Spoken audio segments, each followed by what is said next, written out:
We're live from New Delhi. You're watching DD India News, India's voice to the world. I'm Lipakshi Khurana. Coming up in the next hour. India's PM Modi to attend the 16th BRICS Summit in Russia's Kazan. Leaders to adopt the Kazan Declaration at the end of the summit. India's PM Modi to meet Chinese President Xi Jinping on the sidelines of the BRICS Summit in Kazan. This will be their first bilateral meeting in 5 years.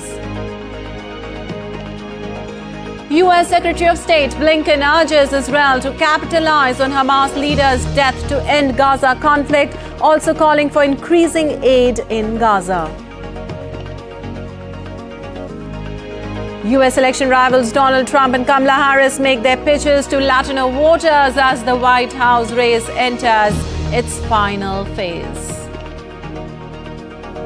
And in sports, Indian men's hockey team to face reigning world champions Germany in a 2-test bilateral series in New Delhi.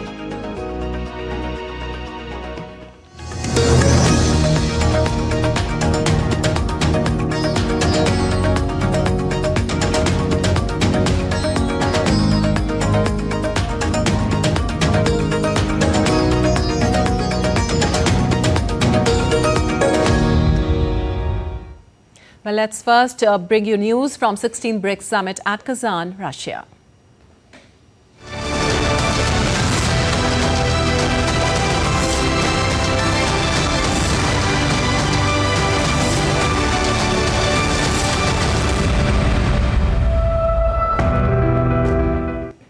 India's Prime Minister Narendra Modi will attend the 16th BRICS Summit in Russia's Kazan. The summit is themed Strengthening Multilateralism for Just Global Development and Security. The BRICS leaders will exchange views on pressing issues on the global and regional agenda. They will discuss the 3 main pillars of cooperation identified by the Russian chairmanship: politics and security, the economy and finance, and cultural and humanitarian ties. Particular attention will be given to the potential expansion of BRICS through the proposed establishment of a new category of partner nations.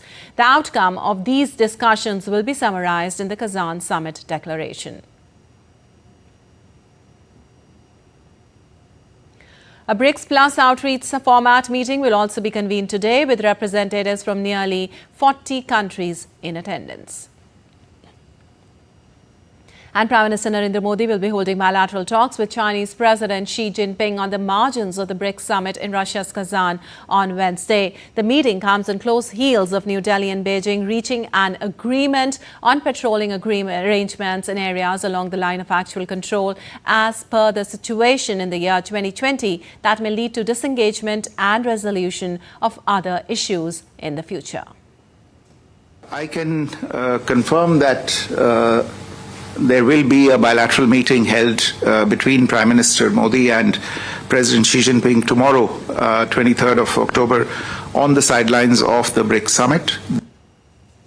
While Prime Minister Narendra Modi met Russian President Putin on the sidelines of the BRICS Summit in Kazan, they looked at the increasing role BRICS is playing in world affairs. They also reviewed the special strategic partnership that India and Russia share. Take a look.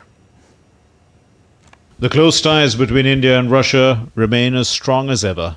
This was clear during India's Prime Minister Narendra Modi's meeting with Russian President Vladimir Putin on the sidelines of the 16th BRICS Summit in Kazan. Prime Minister Modi lauded Russia's leadership in BRICS, noting the group's increasing global influence, with several nations eager to join.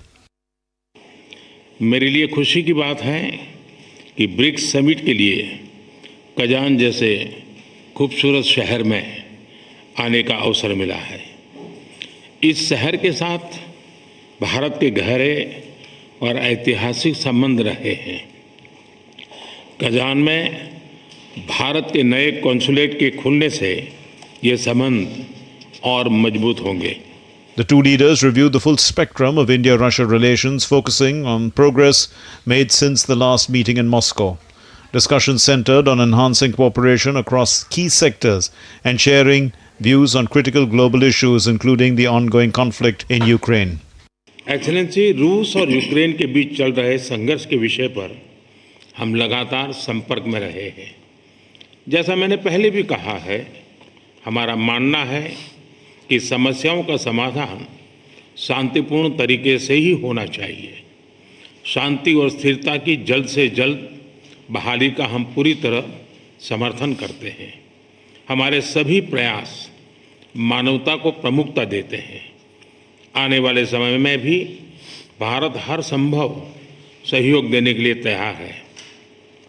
Excellency, आज इन सभी विषयों पर विचार साझा करने का एक और महत्वपूर्ण अवसर है। President Putin reiterated the strategic nature of the India-Russia partnership, emphasizing the importance of cooperation that will need to make important decisions that would strengthen BRICS' functioning and its global role. We appreciate the ongoing Indo-Russian cooperation as important. Russia and India have a special privileged partnership which keeps growing. We welcome your decision to open Council General in Kazan. The relations between the two nations will improve under your leadership. Earlier, Prime Minister Modi received a warm welcome from the Indian community in Kazan. The Indian diaspora in Kazan continues to make its mark globally, promoting Indian culture and contributing to various sectors with pride. With inputs from Jessica Taneja, Bureau Report, DD India.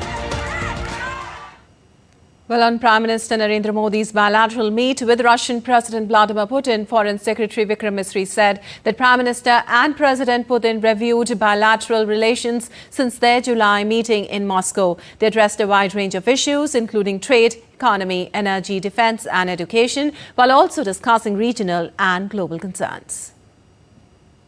The two leaders had an extensive agenda to go over.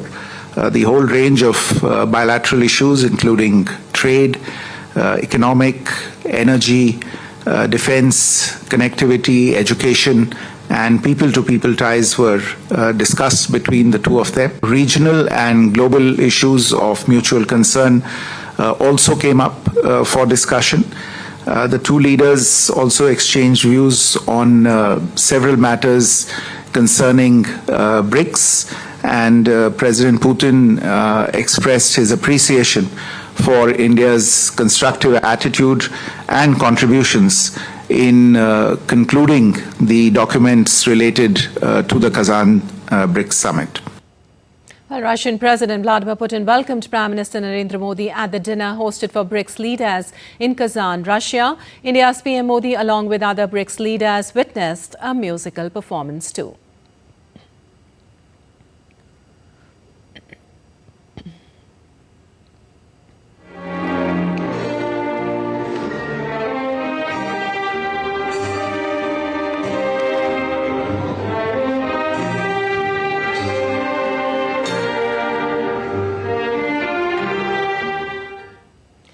India's Prime Minister also held bilateral talks with Iranian President Masoud Pezeshkian on the sidelines of the BRICS Summit. Discussions focused on India-Iran bilateral relations, including on the importance of INSTC and Chabahar port for regional connectivity. India's Foreign Secretary Vikram Misri said that PM Modi raised concerns about the situation in West Asia, stressed upon protection of civilians and the role of diplomacy in de-escalation of the situation. Prime Minister and President Pezeshkian had a fruitful discussion. This was their first meeting since President Pezeshkian's election as the 9th President of the Islamic Republic of Iran. Prime Minister congratulated him on his recent victory and reaffirmed India's commitment to deepening the age-old bilateral ties with Iran. The discussion focused on key areas of cooperation, particularly the Chabahar port and the international north-south transport corridor, which are crucial for enhancing regional connectivity and economic partnerships. In fact, seamless connectivity in the region was a theme of this meeting. Well, India and Pakistan have agreed to extend the validity of the agreement on Sri Kartarpur Sahib corridor for a period of 5 years. The agreement signed between two countries on 24th October 2019 to facilitate the visit of pilgrims from India to Gurudwara Darbar Sahib Kartarpur in Pakistan's Narwal through the Kartarpur Sahib corridor was valid for a period of 5 years. Extension of the validity of this agreement will ensure uninterrupted operation of the corridor for use by the pilgrims from India to visit the Holy Gurudwara in Pakistan. In view of the continued request of pilgrims regarding the removal of $20 service charge levied by Pakistan per pilgrim per visit, India has once again urged Pakistan to not levy any fee or charges on the pilgrims. And India's Petroleum and Natural Gas Minister Hardeep Singh Puri has welcomed the decision of India and Pakistan to extend the validity of the agreement on Sri Kartarpur Sahib corridor for a period of 5 years. In a post on social media platform X, the minister stated that the decision is guided by the vision of Prime Minister Narendra Modi and his affection for members of Sikh Sangat and respect towards religious feelings of Sikh community. Puri recalled that he was present during the groundbreaking ceremony of the corridor in 2018 and part of the first Jatha flagged off by PM Modi to pay obeisance at the Gurudwara Sahib in November 2019. Puri further stated that PM Modi also took keen interest in the organizing celebration of 550th Prakash Purab of Sri Guru Nanak Dev, 350th Prakash Purab of Sri Guru Gobind Singh, 400th Prakash Purab of Sri Guru Tegh Bahadur and removal of GST from Langar Seva as well as FCRA approval for the donations. And still to come in DD India News Hour. Union Finance Minister Nirmala Sitharaman is on USA visit, highlights India's process governance reforms for investors. The third edition of Indian Navy's Naval Innovation and Indigenization Seminar, Swalamban 2024, will be held there in New Delhi later this month. And also, we'll give you updates on Cyclone Dana as East Indian states of Odisha and West Bengal are bracing for its impact.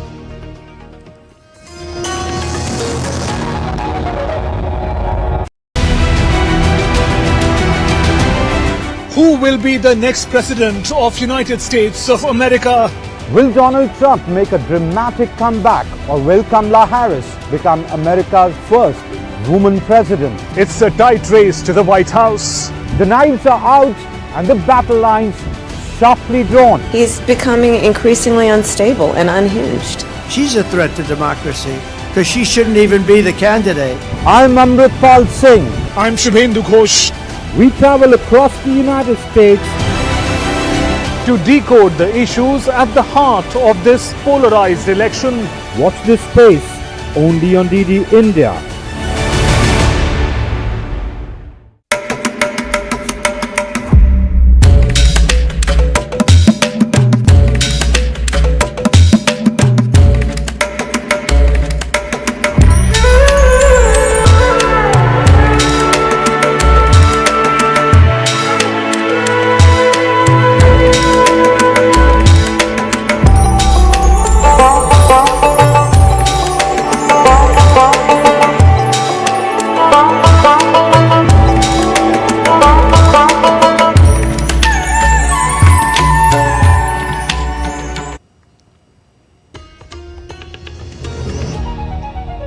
Welcome back. You're watching DD India News. I'm Lepakshi Khurana, and moving on. Union Finance Minister Nirmala Sitharaman interacted with students at the Wharton Business School, University of Pennsylvania in Philadelphia, USA. During her interaction, she highlighted India's process governance reforms for investors and said that India is at a very critical juncture when you look at the ways India has to move forward. She also stated that the country has set a destination of becoming a developed nation by the year 2047.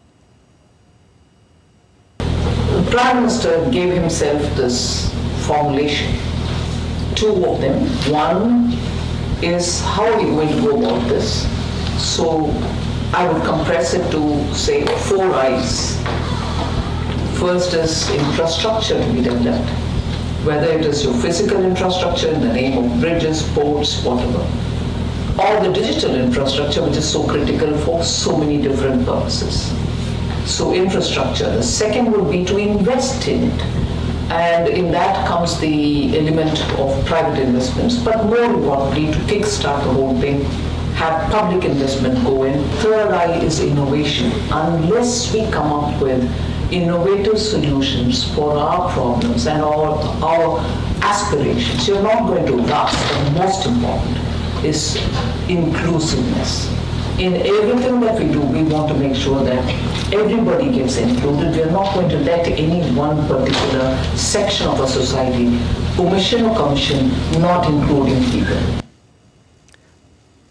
Well, prior to her U.S. visit, Finance Minister Nirmala Sitharaman was in Mexico from October 17 to 20th, where she interacted with political and business leaders from various sectors in both Guadalajara and Mexico City. And the third edition of the Indian Navy's Naval Innovation and Indigenization Seminar, Swalamban 2024, will be held at Bharat Mandapam in Delhi later this month. This initiative has enabled collaboration with more than 200 MSMEs and startups under the IDEX scheme. The event will showcase products of niche technologies such as air and surface surveillance, autonomous systems in surface, aerial and underwater domains, AI and quantum technologies.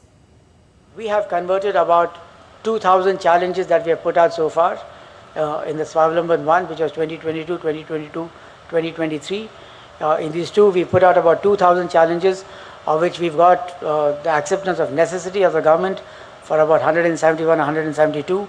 And we've signed contracts that go to something like 1,194 crores already. And the Indian Army concluded its integrated fire and maneuver training exercise Swalamban Shakti on Tuesday at the Babina Field Firing Ranges located in the northern Indian state of Uttar Pradesh. The three-day-long training began on 17th October and focused on testing new technologies developed by Indian manufacturers in line with the Self-Reliant India initiative. The exercise involved testing over 50 new technologies from more than 40 local industry partners under realistic battlefield conditions. It aimed to assess how well these technologies could support the Army's needs during the operations.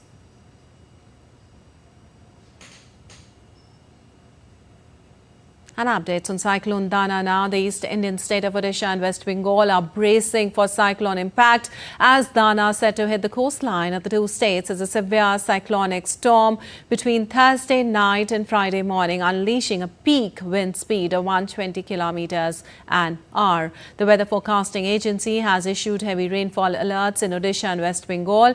Evacuations are currently underway in coastal regions of the two states as preparations intensify. South Bengal is anticipated to experience rainfall starting Wednesday. In Odisha, more than 5,000 relief centers have been set up with all modern facilities. The cyclone Dana has also affected the train movement, with several trains cancelled. Schools and academic institutions will remain closed in both states to ensure the safety of students. Cyclone Dana will be the second cyclonic storm to strike the Indian coast in 2 months after Cyclone Asna hit the peninsula in late August.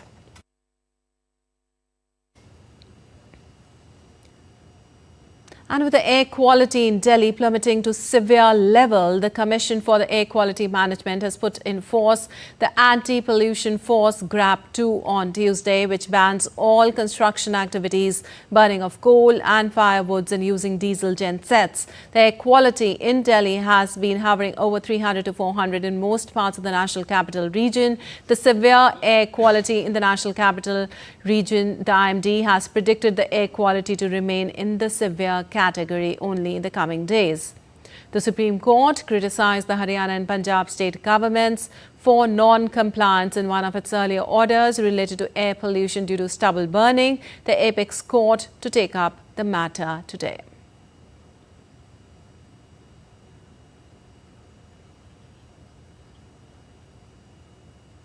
And India's Debyendu Mondal joins us for more on the pollution. Well, Debyendu, air quality at a very poor stage in Delhi right now as the temperatures start to dip. What's the situation?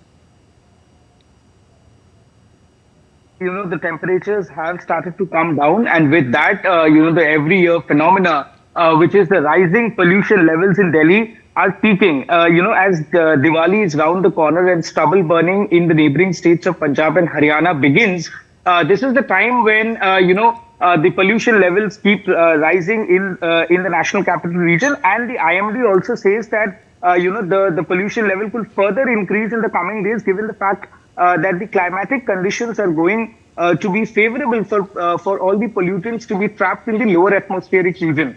So this is perhaps the reason why we are expected to see the pollution level to rise further in the coming days. And currently, as we speak, Lipakshi, the pollution, the air quality level in the national capital remains in the severe category in most parts of the national capital region, including Delhi, Haryana, Faridabad, Gurgaon, as well as Noida.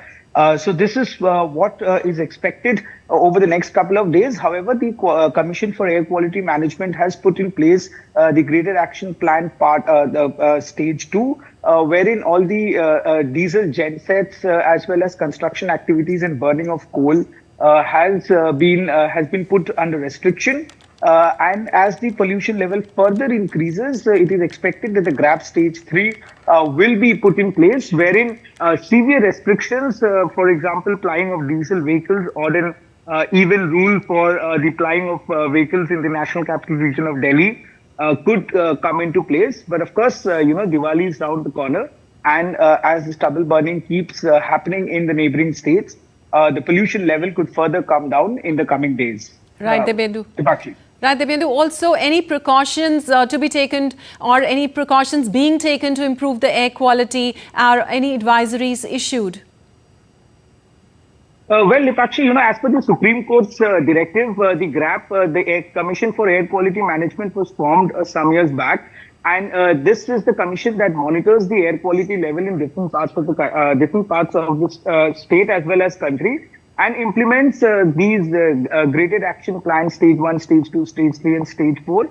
Whereas the stage 4 is the severe category, is the most hazardous category, perhaps, and wherein schools could be shut, as well as the morning activities of elderly would be restricted. But however, as of now, it is in the severe category. It is still, the doctors advise this morning activities, outdoor activities perhaps should be restricted during this point in time, because the pollution level is at peak during that point in time, because of the lower temperatures as well as the pollutant getting trapped due to lower upper atmospheric air circulation. So therefore, the doctors do advise that outdoor activity should be restricted in the early hours of the morning. But despite that, the schools perhaps could be shut for children who are below, say, 10 years old, because their lungs could be exposed to such severe level of pollutions and could further cause damages. Asthma patients are, of course, given to have been advised to stay indoors in most during the most parts of the day, because for them it becomes very difficult for breathing during this point of time in the year. All right, Dibyendu, GRAP 2 invoked as of now. Thank you so much for all those details. And updates now on assembly elections to be held in Indian states of Jharkhand and Maharashtra. Jharkhand Mukti Morcha on Tuesday has released its first list of 35 candidates for the upcoming assembly polls in the state. As per the list, Chief Minister Hemant Soren will contest from the Barhet Assembly constituency, while his wife Kalpana Soren will contest from the Gande seat. Other candidates include MD Raja from Raj Mahal seat, Dhananjay Soren from Borio, Basant Soren from Dumka, Hafizul Hussain from Madhupur, Baby Devi from Damuri, Baidhanath Ram from Latehar, and Kedar Hazra from Jamua seat. The Jharkhand polls will be held in 2 phases on November 13th and November 20th, and the counting of votes will be taken up on the 23rd of November.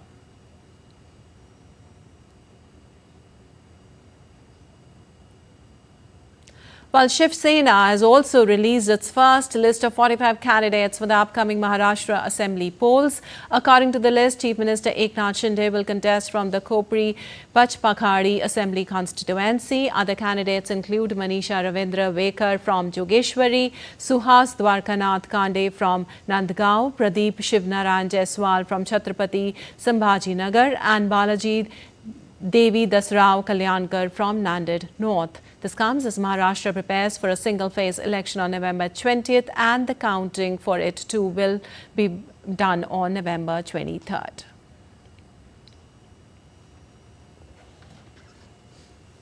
And India's telecom major BSNL unveiled its new logo, symbolizing trust, strength and nationwide reach. BSNL also introduces 7 pioneering initiatives aimed at enhancing digital security, affordability and reliability for urban and rural regions alike. DD India correspondent Tapas Bhattacharya reports for more.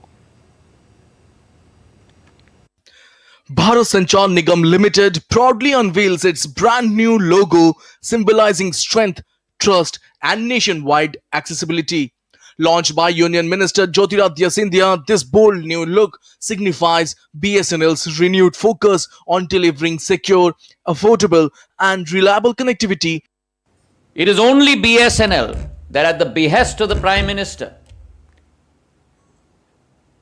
along with indigenous equipment manufacturers, toiled day and night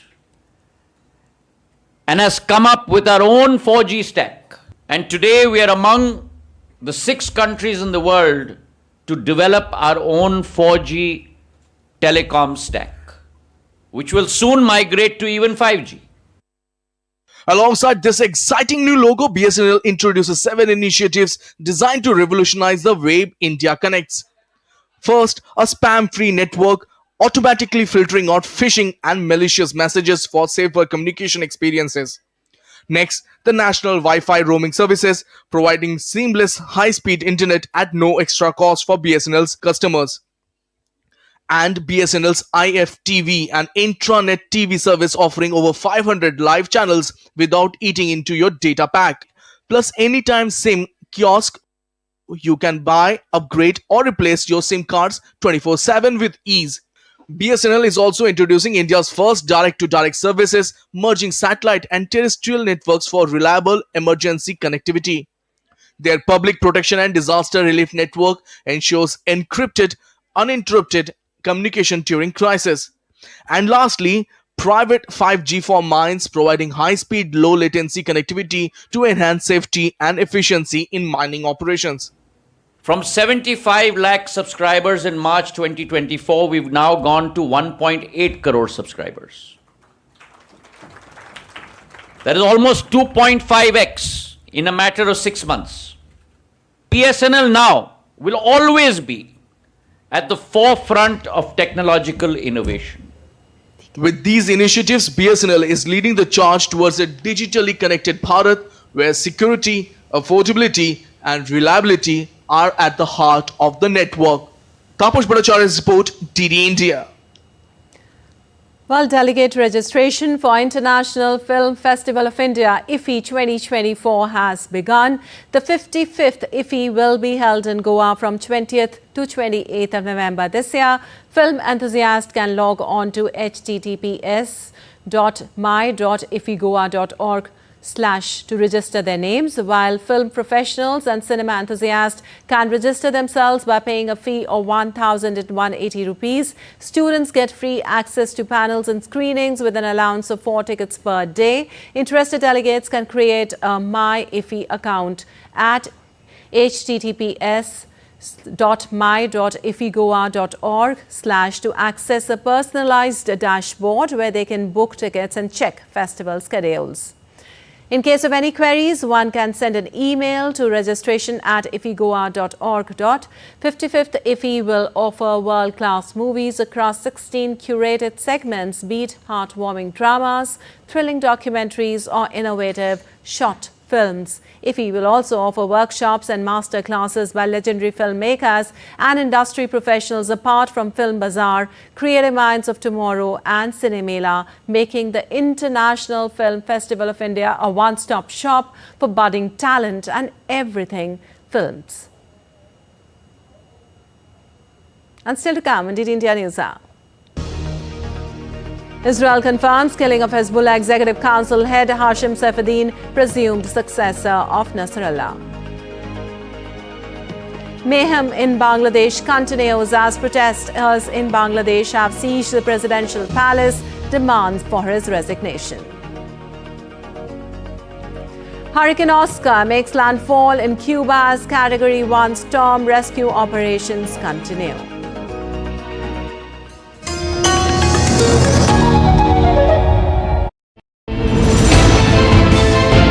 Geopolitics and trade deals. Economic challenges amid development. Hard work and the path to prosperity. It's the economy always. Between walkers, money is what money does and says. Supply creates its own demand. Between the bulls pulls and bears tears.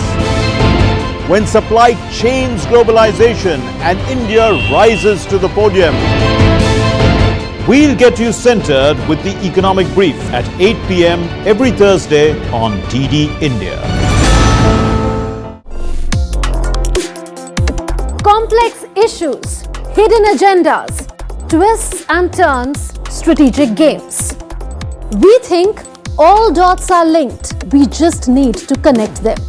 Join me every week as I connect the dots to unravel hidden designs in statecraft, mysteries, and decode issues that matter to you. Watch Connecting the Dots with me at these times on DD India.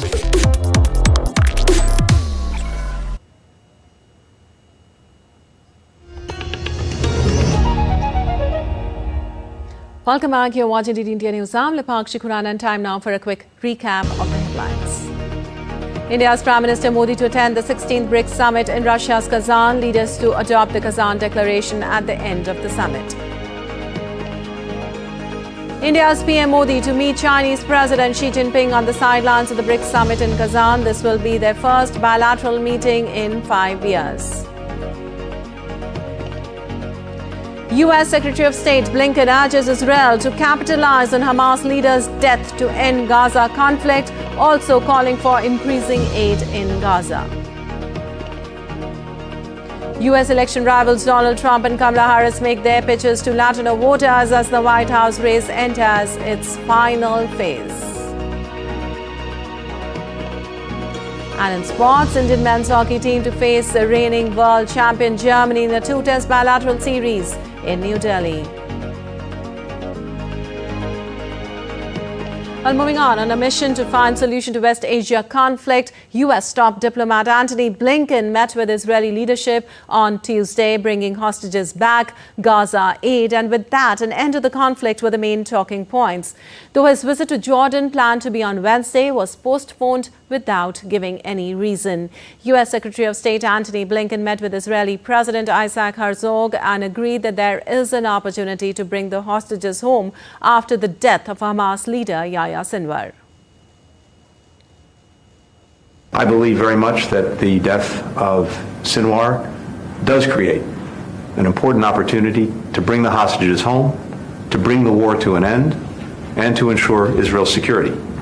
And that's exactly what our conversations today focused on with our Israeli colleagues, including arrangements for the period following the end of the conflict. And we know that there is a unique opportunity that following the killing of Sinwar and the other circumstances that have evolved, there is a unique opportunity to make a special effort to employ all tools necessary and possible to move forward and bring the hostages back home. Well, during his meeting with Israeli Minister of Defense Yoav Gallant on Tuesday, Blinken discussed operational progress made by the Israeli Defense Forces in various arenas, efforts to ensure the return of hostages, and the importance of the U.S. stance with Israel following Israel's response to Iran's attack on Israel. Blinken said this will strengthen regional deterrence and weaken the axis of evil. Earlier in the day, Blinken also met with Israeli Prime Minister Benjamin Netanyahu, where they discussed the need for more humanitarian aid to reach civilians in Gaza. Blinken pressed Netanyahu to capitalize on the killing of Hamas leader by securing the release of the October 7 attack hostages. They also discussed other concrete steps moving forward, including setting up post-war structures in the Palestinian territory. After repeated abortive attempts to broker a ceasefire between Israel and Hamas, Blinken was marking his 11th trip to the West Asia since the Gaza conflict erupted, and the last before a presidential election that could upend U.S. policy. Meanwhile, Israel promised to address U.S. concerns over the deteriorating humanitarian situation in Gaza, while Blinken called their efforts as insufficient. And Israel on Tuesday confirmed it had killed Hashim Saifuddin, the heir apparent to Hezbollah leader Hassan Nasrallah, who was previously killed in an Israeli attack on October 4th. The military said Saifuddin was killed in a strike carried out 3 weeks ago in Beirut's southern suburbs, its first confirmation of his death. A relative of Nasrallah, Saifuddin was responsible for its military operation and executive council that overseeing Hezbollah's financial and administrative affairs.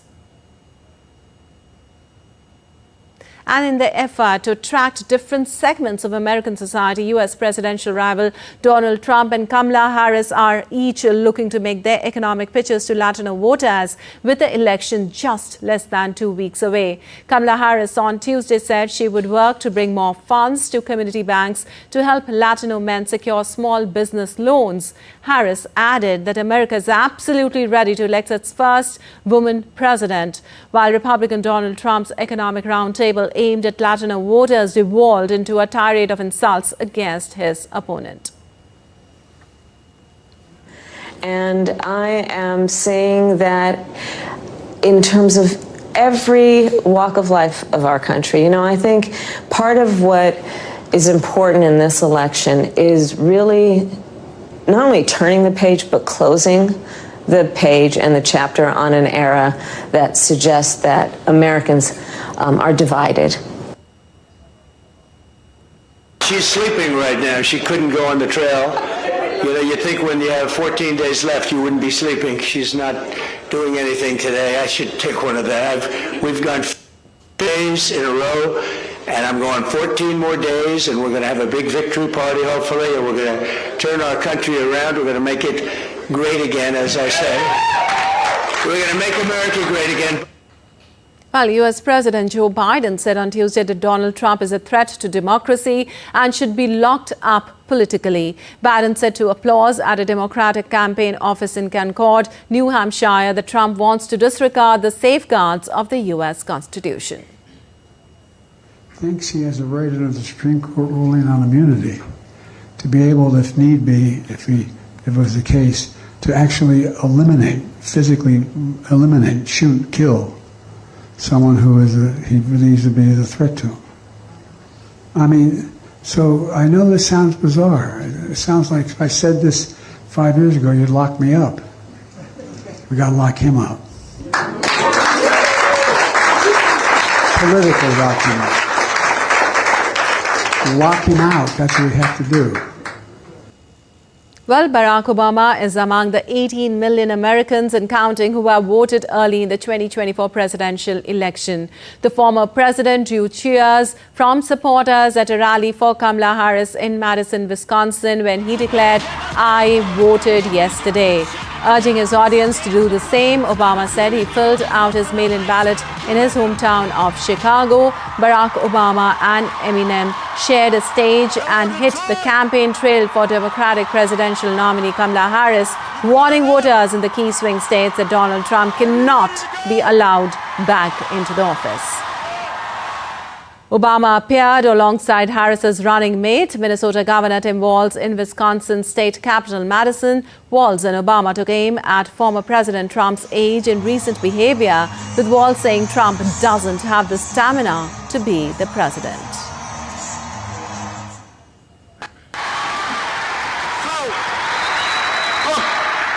My point is, you'd be worried if Grandpa was acting like this. Right? You'd call up your brother, you'd call up your cousins, you say, have you noticed? But this is coming from somebody who wants unchecked power. So Wisconsin, we do not need to see what an older, loonier Donald Trump looks like with no guardrails. America's ready to turn the page. We are ready for a better story, Wisconsin. We are ready for a President Kamala Harris You know what you noticed? It takes stamina to run for president. It takes stamina to be president. And Donald Trump does not have stamina. He has been rambling more than the normal rambling. He calls it the weave. Donald, come on. We know there's only one weave that you know anything about, and it is not this. It is not this. He's ducked debates, but you can't blame him. When you get your ass whipped that hard, you don't come back for seconds. Well, with 2 weeks left in the U.S. presidential race, Vice President Kamala Harris and former President Donald Trump are intensifying their efforts to win the votes in the key battleground states. Though some surveys are giving a slight edge to Harris over Trump, American voters, especially the Indian Americans, are divided right from the middle. DD India's Amit Pal Singh caught with some voters in Austin, Texas. Listen in. With the election day just 2 weeks away, the latest poll done by Reuters suggests that Kamala Harris may have a 3-point lead over Donald Trump. Democrats to Republicans, 45 to 42 percentage points. While that may be good news for Kamala, because if she indeed is able to maintain that lead, it clearly means a win for her. But don't count Donald Trump out yet, because it's not about the number of votes polled here in the United States. It's not a first past the post system. It is actually a winner takes it all system. As in where I am in Texas, the state has 40 seats. If either party takes 21, all 40 go that party's way. Traditionally, Texas has voted for the Republicans. It's called a red state, but Kamala Harris will be here this week to woo voters, focusing more on abortion bans and the harm that has done to society. She's trying to woo women by that. While Donald Trump is campaigning hard in the swing states of Wisconsin, Michigan, Donald Trump is trying to woo voters on the issue of national security, illegal immigration, and tax cuts for reviving the U.S. economy. Clearly, the voter is also divided right from the middle. I have seen my friends and other people who are saying that, oh, we want to have one president, and especially who is from Indian origin. So that's why, yes, the women are very excited that she is running for president. They are much better adapted to us because we are all migrants from India, and we are all hardworking. We do a lot of hard work here. So I would go with democrats. जो Trump की policies हैं वो देश के लिए अच्छी policy हैं, क्योंकि वो सीधी क्लियर बात कर रहे हैं जो देश के लिए हमें करना है, और कमला हैरिस जी है कि वो बात बिना के बात कर रहे हैं. So clearly it's a divided house, and the divide runs right from the middle of the American society. That's what makes it a very, very tight race, and this election interesting. With cameraman Sanjay Jaina, this is Amit Pal Singh for DD India in Austin, Texas. Well, protesters in Bangladesh have sieged Banga Bhavan, the presidential palace, demanding the resignation of President Mohammad Shahabuddin. 5 people, including 2 journalists, were injured during a clash as joint law enforcers tried to block a group of protesters from entering President's house on Tuesday while they were demanding the resignation of President Mohammad Shahabuddin. The incident took place late on Tuesday evening when a group of protesters tried to enter the Banga Bhavan by breaking the police barricade. Early on, in a recent interview with a journalist, President Mohammad Shahabuddin mentioned that he heard Sheikh Hasina resigned from a position as Prime Minister. However, he has no documentary evidence to confirm this, including any resignation letter. He stated, "I have failed to obtain the resignation letter despite numerous attempts. Perhaps she did not get the time." The president's statement regarding resignation of Sheikh Hasina invited criticism from law advisor of the interim government of Bangladesh. A team of Bangladesh army took position there to ensure security.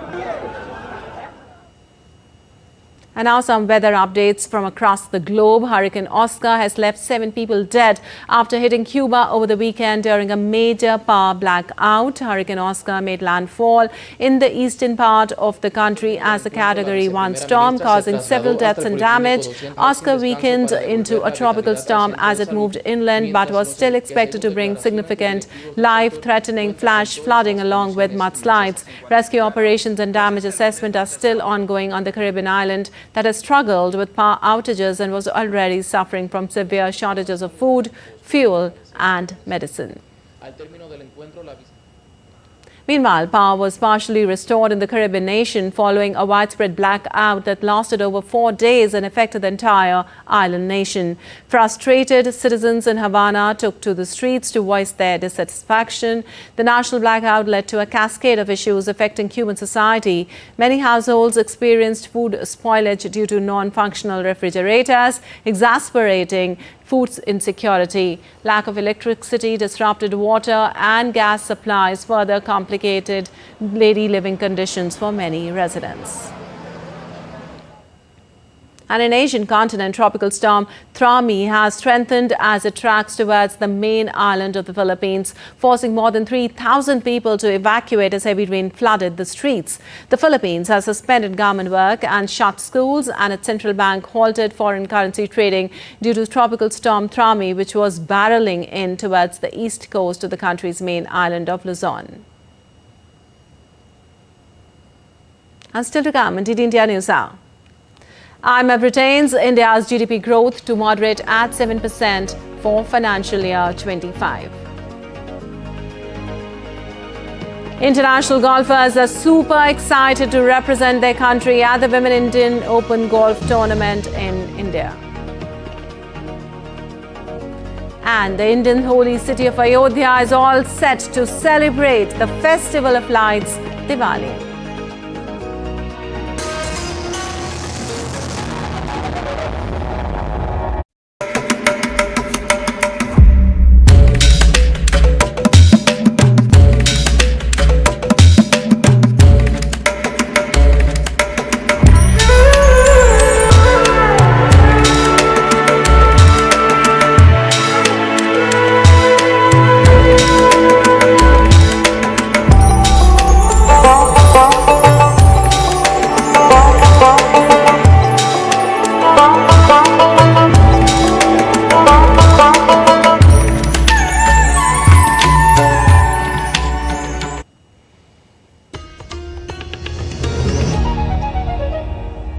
Welcome back. You're watching DD India News. I'm Lipakshi Khurana, and on to some business news now. The International Monetary Fund on Tuesday retained its growth rate projects for India in its latest World Economic Outlook and expected India to grow at 7% in the current fiscal year ending March 31st, 2025 and 6.5% in the next fiscal year. The IMF said in India the outlook is for GDP growth to moderate from 8.2% in 2023 to 7% in 2024 and 6.5% in 2025.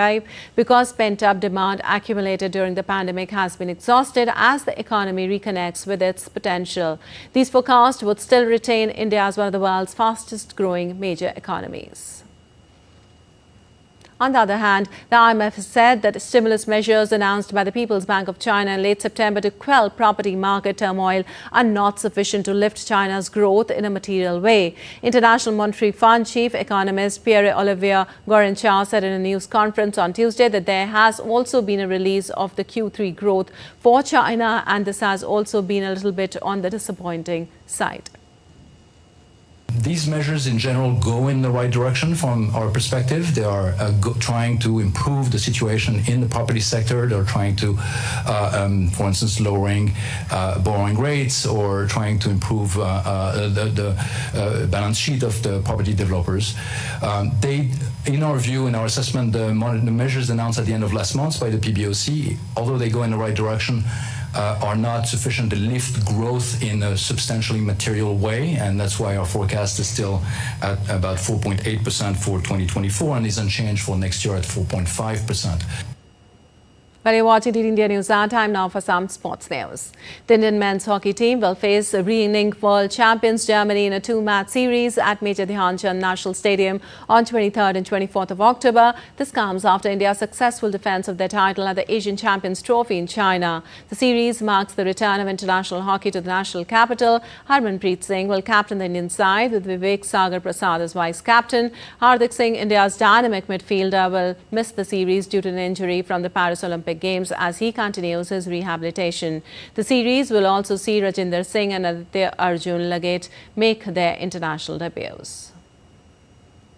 And international golfers are super excited to represent their country at the Women Indian Open Golf Tournament in India. DD India's Deepika had an exclusive interaction with international golfers who are elated to be part of the tournament and equally excited to take a tour of India. Take a listen. So we have with us the international athletes. We have Chiara from Switzerland and Alice from England. First of all, a very warm welcome to India. Chiara, this is your first time in India. Are you excited about the tournament? Yeah, I'm very excited about the tournament. It's always nice to travel to different places. It's my first time in India. Experience some different cultures, trying some different food, and yeah, playing on a beautiful golf course as well. So it's been a treat so far. And the golf course has just been awarded also, but then we heard in the press conference you said it's a bit of challenge when we talk about this particular golf course. What is so challenging about this? The course just demands everything from you. You've got to be so precise off the tee, you've got to hit good iron shots, and you've got to be good on the greens. The greens this week are particularly firm and fast, and so that makes kind of the approach shots even more important so that you're leaving yourself in a good position. Chiara, when we talk about the other competitors who are here to participate in this tournament, do you see any particular player as a challenge to you? I mean, to be honest, everybody here is good at golf. You know, all the girls playing here are really good, and if not, they wouldn't be here. So I think, you know, in the end, you're really playing against all other, 113 players. And as I said earlier, the only thing you can control is your game, and I'll try and do my best and see where that leaves me at the end of the week. Alice, seeing the status of sports in India overall, be it cricket, be it golf, or be it any other sport, how do you see India as a sporting nation? I just feel it's going strength to strength, like especially in the golf world. Like we're seeing so many more Indian players like come out on tour and excel like week after week. You know, the season that Diksha had last year was exceptional, and Tavesa going from strength to strength. So it's fantastic to see. So there you heard both the players. They are really excited to be here in India and to participate at this prestigious tournament. With camera person Ajit, this is Deepika reporting for DD India. Well, former Australian opener David Warner has expressed his willingness to come out of Test retirement for the upcoming series against India. Since Warner's retirement, Steve Smith has filled the opening spot alongside Usman Khawaja in Australia's last 4 Tests. However, with all-rounder Cameron Green out due to a back injury and Smith set to return to his usual number 4 position, Australia needs a new partner for Khawaja. Warner has contacted coach Andrew McDonald and chief selector George Bailey about a potential return. While Warner's return seems unlikely, Cameron Bancroft, Marcus Harris and Matthew Renshaw are considered the top contenders to open the batting. Australia will host India in 5 Tests from November as India looks to retain the Border Gavaskar Trophy. And 2020 US Open champion Dominic Thiem retired from tennis at the age of 31 following a straight set defeat to Luciano Dardare in the first round of the Vienna Open. Thiem, a former world number 3 and 2019 Vienna champion, was beaten 7-6, 6-2, bringing his career to an emotional close at his home tournament. Reflecting on his decision, Thiem said it hurts, but it was the right decision, citing struggles with his mom in the March. After his defeat, fans paid tribute with Danke Dominic or Thank You Dominic signs, and Thiem placed his racket in a glass case for a charity auction. Thiem has won 17 titles at ATP Tour level during his illustrious career. And ahead of Diwali, the festival of light in India, a laser light show was organized at the holy city of Ayodhya. The show was a visual treat for the audience. The laser show depicted the life of Lord Ram, his journey to the throne and the arrival of Lord Sun to earth. The show, which brought the epic characters of Ramayana to life in a dynamic display, left the audience spellbound.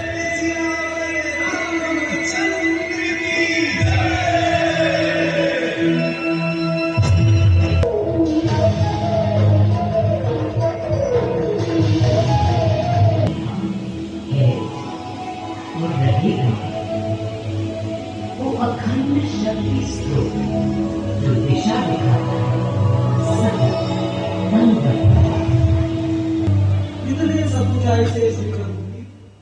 right, that's all for this edition of DD India News Hour. But let us know your thoughts on the news of the day. For those on the go, you can get all the latest news and updates from India and across the world on the DD India mobile app. The app is available on both Android and iOS platforms. Scan the QR code on the screen to download now. Well, we'll be back with more news as it breaks here on DD India. I'm Lipakshi Khurana from all of us here in Delhi. Thanks for watching DD India News Hour.